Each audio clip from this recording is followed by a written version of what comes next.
This story is titled, Daughter Proudly Cheated with Her Sister's Husband, Now Begs Us to Take Her In After He Cheated and Dumped Her. Hey everyone, we put a lot of time and effort into finding these stories to keep bringing you the best content. If you enjoy what we do, it would mean the world if you hit that subscribe button. Your support really makes all the difference and keeps this journey going strong. Thanks so much for being here with me. Now let's start the video. OP starts by saying, Hey Reddit, I honestly never thought I'd be sharing something like this here, but I don't even know where else to turn. My family has been through so much over the last few years, and I still can't fully wrap my head around everything that's happened. I just need to get this out because maybe writing it all down will help me process it better. Also, I could really use some advice, or even just an outside perspective. So, I guess I'll start from the beginning. I'm a 48-year-old mom of 3 kids. Sarah, 27 female, Emily, 25 female, and Alex, 21 male. My husband, 53 male, and I have been married for nearly 3 decades. Up until a few years ago, I really thought we had a solid, happy family. Sure, we had our ups and downs, but who doesn't? Looking back now, I can't believe how naive I was. This all started about 3 years ago. At the time, Sarah was married to Jake, then 28 male. They'd been together for years and seemed like one of those couples who had it all figured out. I loved Jake like my own son, and Sarah seemed genuinely happy with him. But everything fell apart in the worst way possible. Around that time, Sarah went through something incredibly traumatic. I don't want to share too many details because it's her story, not mine. But let's just say it was the kind of thing that changes a person forever. She was struggling to cope, and I could see it in everything she did. Her eyes were always red from crying. She jumped at every little noise, and she started isolating herself from everyone, even her family. It was heartbreaking to watch, and I felt so helpless. Then, as if that wasn't bad enough, we found out that Jake had been cheating on Sarah with her younger sister Emily. I can't even describe the moment I found out. It felt like someone had ripped my heart out of my chest and stomped on it. The worst part was that I didn't even hear it from Emily or Jake. I found out from Sarah after she caught them. Sarah was completely crushed. I've never seen her like that in my entire life, and I pray to God I never do again. When I confronted Emily about it, I expected tears, apologies, maybe even an attempt at explaining herself. But instead, she just shrugged and said, well, someone had to take care of Jake since Sarah wasn't. I was stunned. She said it so casually, like it was no big deal. I couldn't believe my own daughter was capable of saying something so cruel. I was so angry that I had to leave the room before I did something I'd regret. That was the moment I decided I couldn't have Emily in my life. Not until she understood the gravity of what she'd done. I told her, in no uncertain terms, that she needed to stay away from me, her father, and most importantly, Sarah. At first, she tried to argue, but when she saw I wasn't budging, she started screaming. She said things like, "You're choosing Sarah over me, and you're such a hypocrite." But honestly, her words didn't mean anything to me in that moment. I was done. Meanwhile, Sarah was barely holding on. She blamed herself for everything. Jake's infidelity, the fallout with her sister, even the traumatic event that had happened to her. No matter how many times I told her it wasn't her fault, she just couldn't believe it. She kept saying, maybe if I had been a better wife, this wouldn't have happened. It broke my heart every time. We ended up getting Sarah into therapy, which was probably the best decision we made during that time. At first, she was hesitant to go, but over time, she started to open up. Therapy didn't fix everything overnight, but it gave her the tools she needed to start healing. Slowly but surely, she began to find herself again. She even started going out with friends and pursuing hobbies she'd given up on. Seeing her smile again, after everything she'd been through, was like a breath of fresh air.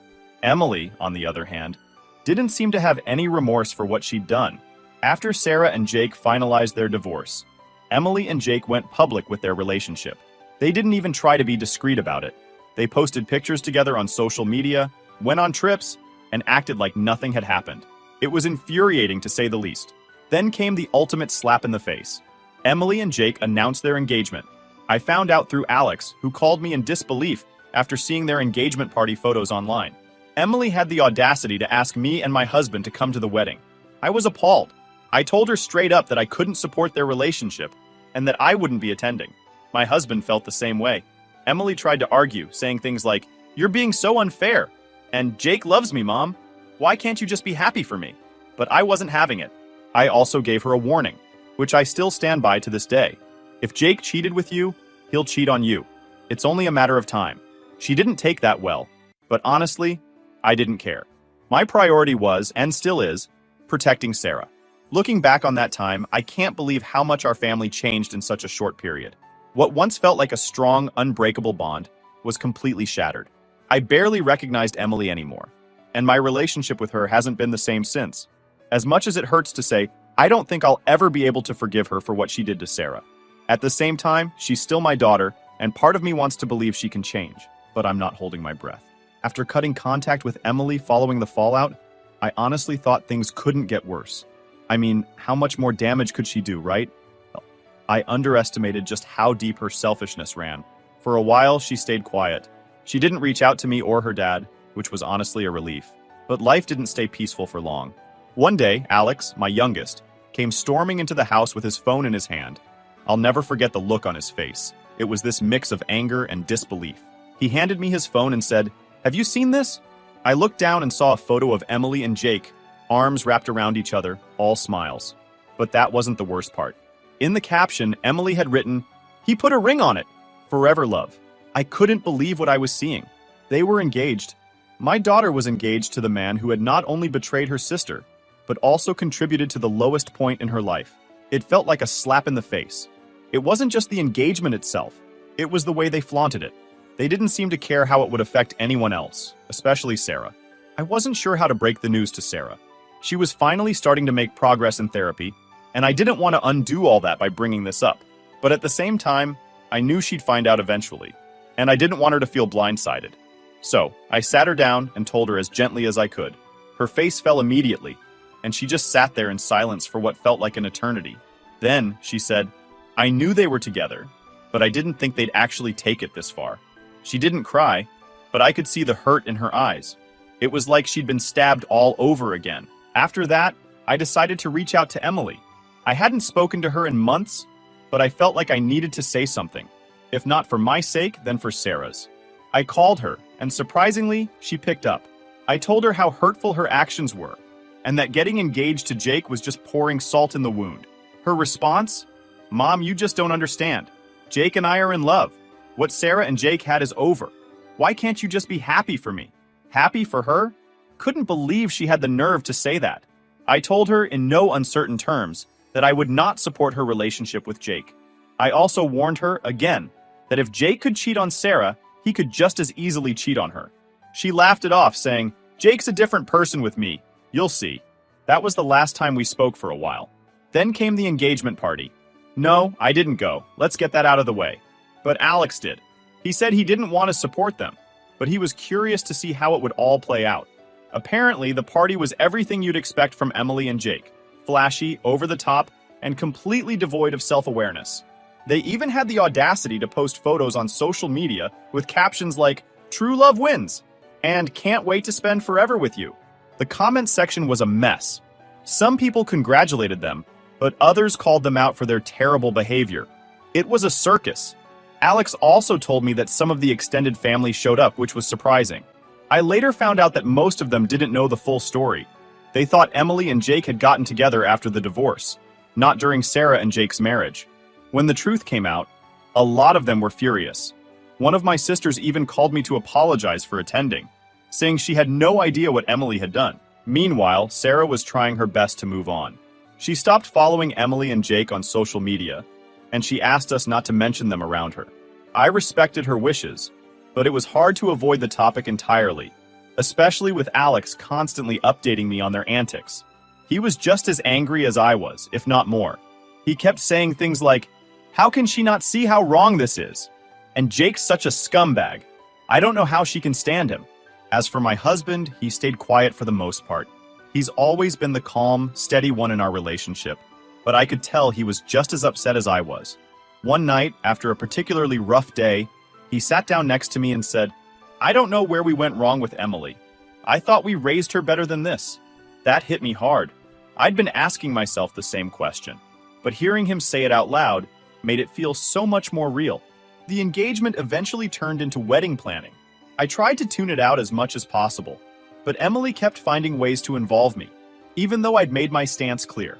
She'd send me text messages with things like, "Mom, do you want to help me pick out a dress?" Or, "We're looking at venues next weekend. Want to come?" Each time, I replied with a polite but firm no. I thought she'd get the hint, but she didn't. Then, out of nowhere, she called me one evening. I almost didn't answer, but curiosity got the better of me. She sounded so excited and said, "Mom, I really want you and Dad to walk me down the aisle. It would mean so much to me." I couldn't believe what I was hearing. I told her, as gently as I could, that we couldn't support her wedding. Not because we didn't love her, but because of everything that had happened. She started crying and said, "You're choosing Sarah over me again. Why can't you just let this go?" That broke my heart, but I stood my ground. I told her this wasn't about choosing one daughter over the other. It was about doing what was right. That conversation ended with her hanging up on me, and I haven't heard from her since. Honestly, I'm okay with that. As much as I miss the Emily I used to know, I can't let her actions go unchecked. She needs to understand that her choices have consequences. After the fiasco with the engagement party and Emily's increasingly tone-deaf attempts to involve us in her wedding plans, things went eerily quiet. I didn't hear from Emily, Jake, or even much from the extended family. To be honest, I thought maybe they had finally accepted our stance and decided to move on without us. It was bittersweet. On one hand, it felt like a relief not to deal with the drama, but on the other, I couldn't shake the sadness of knowing how fractured our family had become. Sarah was doing her best to heal, but I could see how much this situation was still weighing on her. She had started setting boundaries with the family, avoiding gatherings where she thought Emily or Jake might show up. One time, we had a small family barbecue planned, and she specifically asked, "Are they going to be there?" I assured her they weren't invited, but the fact that she even had to ask broke my heart. She should have been able to feel safe with her own family, but instead, she was constantly on edge. One night, Sarah and I were sitting in the living room, and she opened up to me about how she really felt. "Mom, I don't think I'll ever forgive her," she said, staring at the floor. "Not just for Jake, but for the way she treated me when I was at my lowest. She didn't just betray me, she enjoyed it. She didn't care what it did to me." Hearing her say that was like a knife to the heart. I didn't know how to respond because honestly, I couldn't blame her. Emily's actions had been so callous, and she had shown no remorse. Around this time, Alex started pulling away from Emily too. He had been furious about her actions from the start, but he'd still kept in touch with her, mostly out of a sense of obligation. But one day he came to me and said, "Mom, I can't do it anymore. Every time I talk to her, she acts like she's the victim in all this. I'm sick of it." He stopped answering her calls and unfollowed her on social media. I think that was the wake-up call Emily needed, because not long after, she started reaching out to me again. At first, it was just small things. Texts asking how we were doing or updates about the wedding.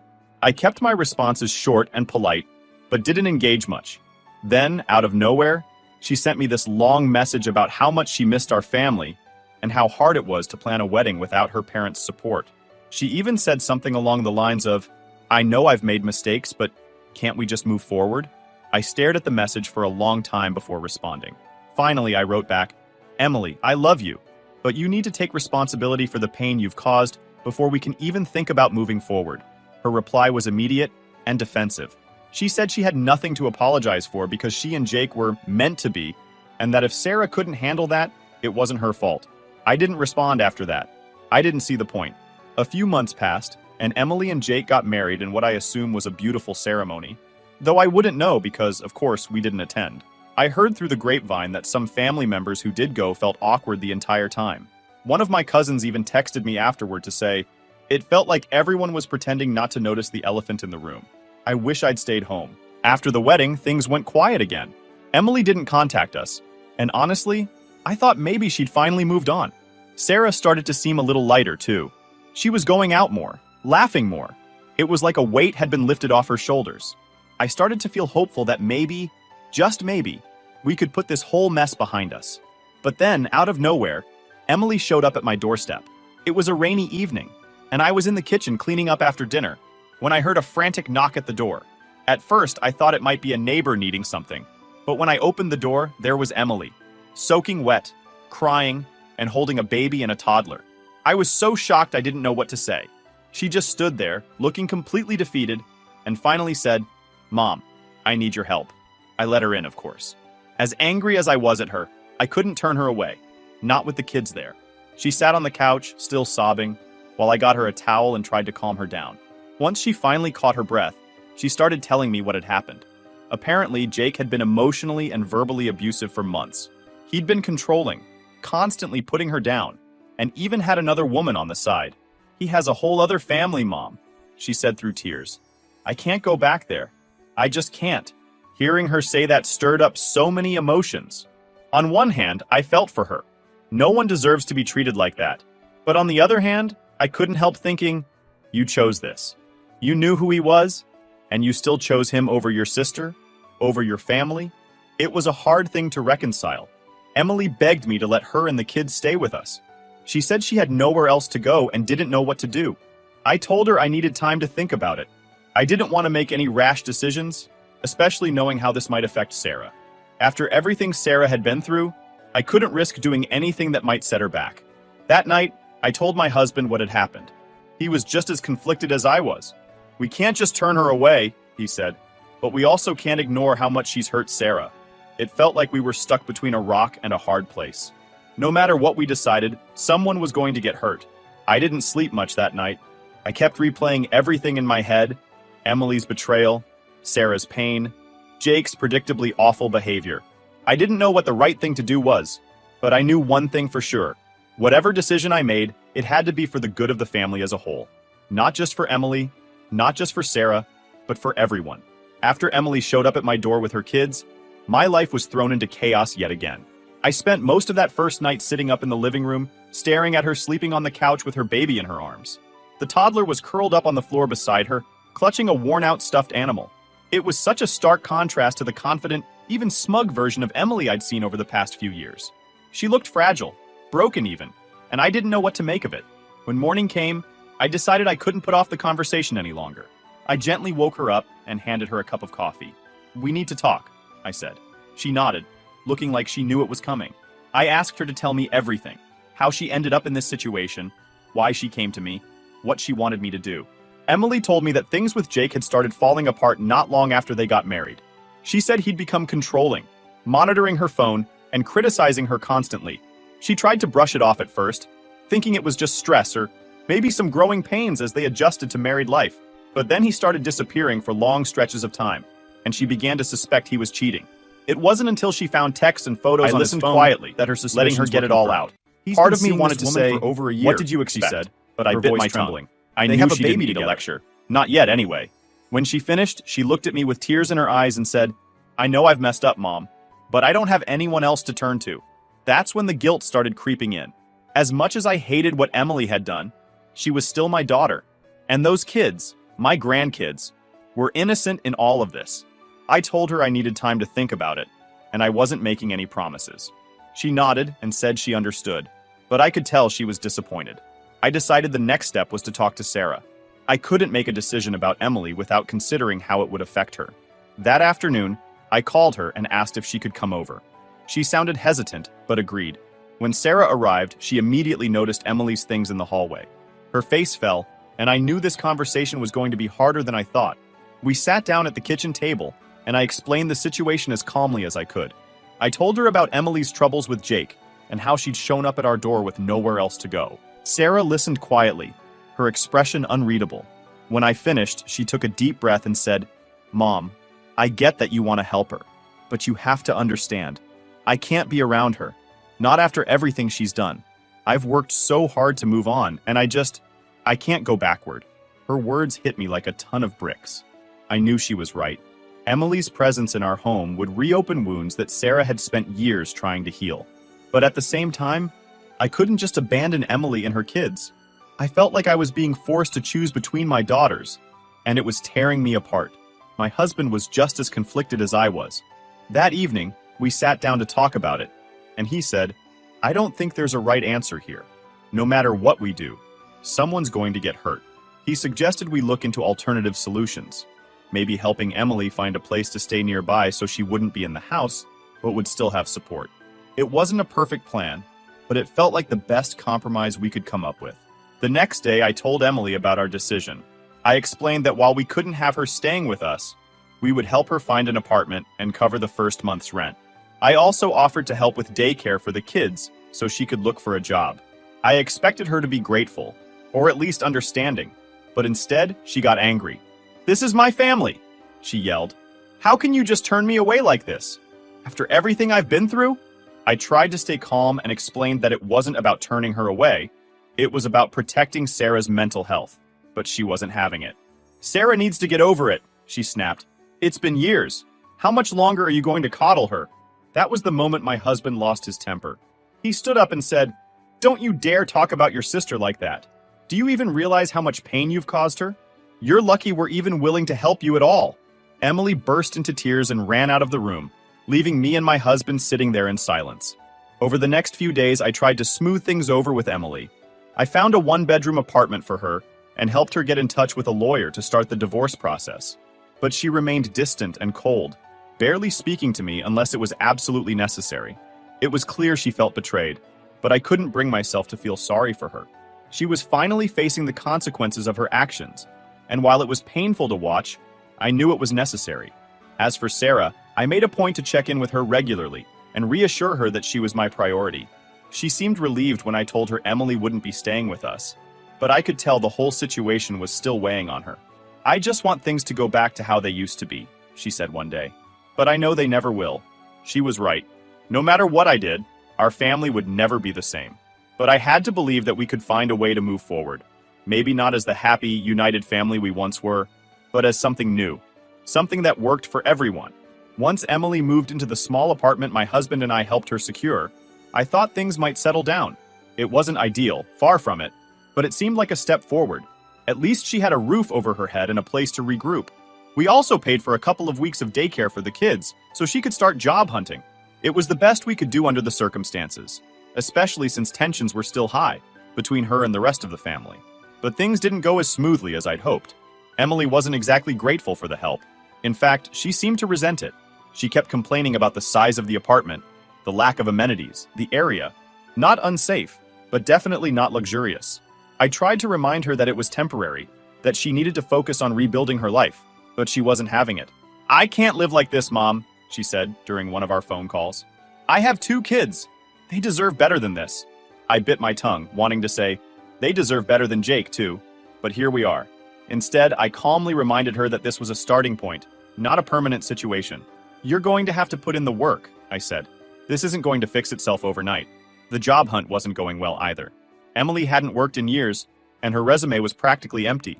She applied to a few places, mostly retail and customer service jobs, but she didn't seem motivated to follow up. "They're not going to hire me," she said one day, almost as if she'd already decided it was a lost cause. It was frustrating to see her so defeated, especially knowing that she had no choice but to make it work. But no matter how much I tried to encourage her, it felt like my words were falling on deaf ears. Meanwhile, the rest of the family was still reeling from her sudden reappearance. Word had spread that Emily was back in town and staying in an apartment we'd helped her find. Some of my siblings called to voice their opinions, most of them negative. "After what she did to Sarah, you're still helping her?" one of them said. "You're enabling her. You know that, right?" I hated hearing it, but I understood where they were coming from. From the outside, it probably looked like I was rewarding Emily's bad behavior. But I couldn't bring myself to turn my back on her entirely, especially when there were 2 innocent kids involved. I had to remind myself that helping her didn't mean I condoned her actions. It just meant I wasn't willing to let her hit rock bottom with no safety net. As for Sarah, she was keeping her distance. We hadn't told her the full details of how we were helping Emily, only that Emily wasn't staying with us. I didn't want to burden her with more than she needed to know, but I also didn't want her to feel blindsided if she ran into Emily somewhere. So one day, I brought it up gently. "Emily's staying in an apartment across town," I said.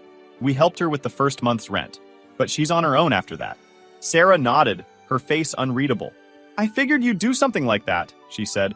"It's fine. I just don't want to be involved." Her response was calm, but it felt like there was an undercurrent of hurt.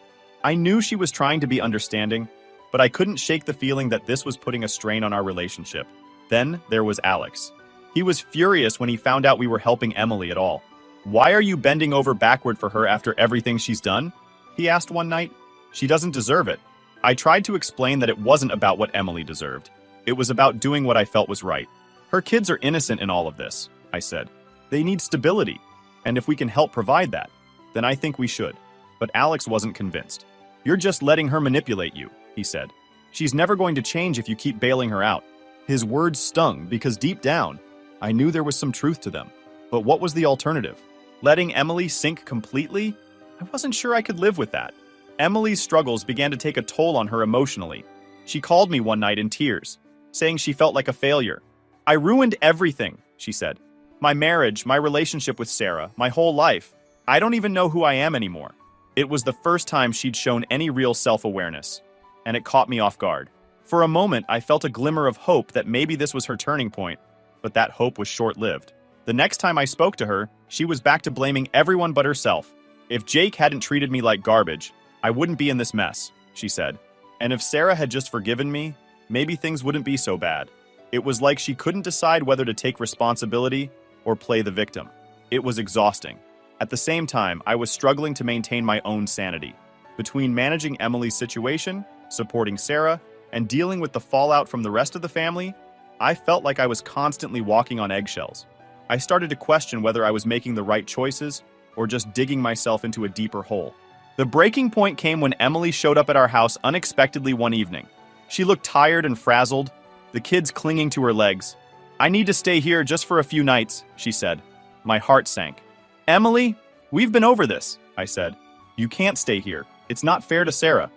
Her face crumpled and she started crying. "I don't know what else to do," she said. "I'm trying, Mom, but nothing's working. I feel like I'm drowning." I felt an overwhelming wave of guilt, but I held firm. "We'll help you find more resources," I said, "but you can't stay here." That night, I couldn't sleep. I kept replaying the conversation in my head, wondering if I'd made the right call. I wanted to believe that tough love was the answer, but part of me worried that I was just pushing Emily further away. At the same time, I couldn't ignore the damage it would do to Sarah if I let Emily move back in. It felt like no matter what I did, I was failing one of my daughters. After that night, when Emily showed up at our house begging to stay, things changed. I could feel the shift, not just with her, but within myself. The guilt that had been weighing on me for weeks didn't go away, but it transformed into something else. Resolve, maybe. I realized I couldn't keep trying to fix everything, to hold together a family that was already fractured. Some things, I decided, had to be left to time. The first step was enforcing boundaries. It wasn't easy. Emily called almost daily, asking for help with this or that. Sometimes it was money. Sometimes it was advice. Sometimes it was just someone to vent to. But every call left me emotionally drained. I had to start saying no. "Emily, you need to figure this out," I told her during one particularly tense phone call. "We've done everything we can to help you get back on your feet. Now it's your turn." She didn't take it well. "So, that's it?" she said.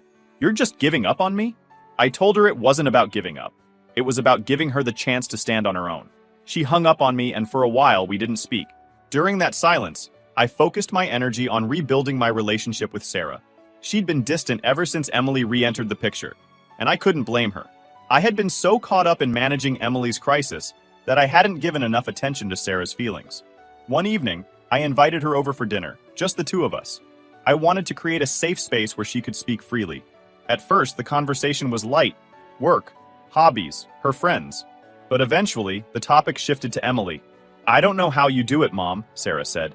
"After everything she's done, I don't think I'd be able to look at her, let alone help her." Her words weren't bitter. They were honest. "She hurt me in ways I can't even explain. And sometimes I feel like she still doesn't get it." I nodded, letting her vent. "You're right," I said. "She doesn't get it, not fully. And I don't know if she ever will. But I also know she's my daughter. And as much as she's hurt you, and me, I can't just walk away from her." Sarah sighed. "I get it. I don't like it, but I get it." That conversation marked a turning point for us. While things weren't perfect, it felt like a step toward healing. I promised her I would always prioritize her mental health, and that I wouldn't let Emily's presence disrupt the progress she'd made. It was a promise I intended to keep. Meanwhile, Emily was struggling.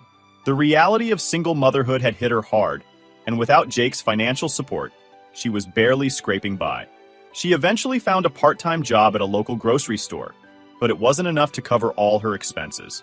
She called me one evening, crying about how hard it was. "I feel like a failure," she said. "I don't know how I'm supposed to do this." I wanted to tell her that this was the consequence of her choices, but I held back. Instead, I reminded her of the resources I'd given her: programs for single mothers, legal aid for her divorce, even therapy services. "You have tools, Emily," I said. "You just need to use them." But her pride got in the way. She didn't want to ask for help from anyone but me, and I wasn't willing to be her crutch anymore. It was tough love, but it was necessary. Slowly, she started taking more responsibility. It wasn't a perfect transformation. There were setbacks, moments where she lashed out or fell into old patterns. But it was progress. Alex, on the other hand, had completely cut ties with Emily. He refused to answer her calls or even acknowledge her existence. "I don't have time for her drama," he told me when I asked if he'd consider reaching out. "She made her bed. Now she has to lie in it." While I didn't agree with his approach, I respected his decision. Everyone had their own way of coping, and this was his. As for the extended family, most of them stayed distant from Emily as well. Some openly voiced their disapproval of her actions, while others simply avoided her altogether. One of my sisters, who had been close to Emily growing up, told me, "I love her, but I can't support what she did to Sarah. Maybe someday, but not now." It was a sentiment I heard often, and while it hurt, I understood it. Months turned into a year, and the dust started to settle. Emily eventually moved into a slightly bigger apartment after picking up a second job. She seemed more stable, though the cracks were still there. She didn't talk about Jake much anymore, except to say that the divorce was finalized and he'd moved out of state. "Good riddance," she said when she told me. I could tell there was still a lot of anger there, but at least she was starting to move on. Sarah, meanwhile, was thriving. She had a new job she loved, a supportive group of friends, and even started dating someone new, a kind, patient man who treated her the way she deserved to be treated. When she introduced him to me and my husband, I saw something in her I hadn't seen in years: hope. It was a reminder that healing was possible, even after the deepest wounds. As for me, I've learned to accept that my family will never be what it once was. There's no fixing this, not in the way I initially hoped. But that doesn't mean we can't move forward. It just means we have to redefine what moving forward looks like. I still see Emily occasionally, mostly for the sake of the kids. They're beautiful, bright little souls who remind me that, despite all the pain, there's still joy to be found. Sarah hasn't spoken to Emily since the fallout, and I don't push her to. I've learned that healing looks different for everyone, and it's not my place to dictate what that should look like. In the end, I don't know if I made all the right choices. I'm sure there are things I could have handled better, things I should have said or done differently, but I did the best I could with the hand I was dealt, and I think that's all any of us can do. To anyone reading this who's struggling with family issues, know that it's okay to set boundaries. It's okay to prioritize your own mental health, and it's okay to let go of the idea that things will ever go back to the way they were. Sometimes moving forward means letting go, and that's okay too.